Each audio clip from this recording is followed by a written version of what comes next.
আজ আমাদের গাছ থেকে পাঁচ রকমের জবা ফুল তুললাম। হ্যালো বন্ধুরা, গুড মর্নিং। আশা করছি তোমরা যে যেখান থেকে আমার ভিডিওটা দেখছো তোমরা সবাই খুব খুব ভালো আছো।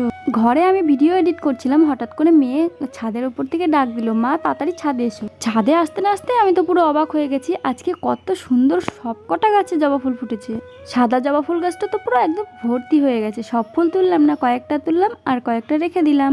আজকে সকাল থেকে আমাদের এখানের ওয়েদারটা কেমন জানি হয়ে রয়েছে। কারোর মুখ থেকে শুনছি আজকে নাকি খুব জোরে ঝড় আসবে। তো চলো তোমাদের সঙ্গে তাড়াতাড়ি করে ভিডিওটা শেয়ার করে ফোনটা চার্জে বসিয়ে দিই। ছাদে আমাদের 4 রকমের জবা ফুল গাছ আছে, কিন্তু একটা ফুল ফোটেইনি। তাই চলে আসলাম আমি আমাদের ঘরের পেছনের দিকটাতে। প্রথমে তোমাদের বলেছিলাম 5 রকম, কিন্তু এখন দেখছি 4 রকম হয়ে গেছে। একটা গাছে ফুলই ফোটেনি। খুব টেনশনে আছি, যদি ঝড় বৃষ্টি আসে তাহলে কি হবে। চারদিকটা আকাশটা যেমন কালো করে আসছে। তবে অনেকদিন বৃষ্টি টিষ্টি হয়নি, বৃষ্টিরও একটু প্রয়োজন আছে, না হলে গাছগাছালি বাঁচবে কি করে। অবশেষে চলো ফুলগুলোতে জল ছিটিয়ে রেখে দিই, নাহলে ফুলগুলো শুকিয়ে যেতে পারে। কখন পুজো দেবো তার তো ঠিক নেই। তো চলো আজকের মিনি ব্লগটা এই পর্যন্তই। ভালো থেকো।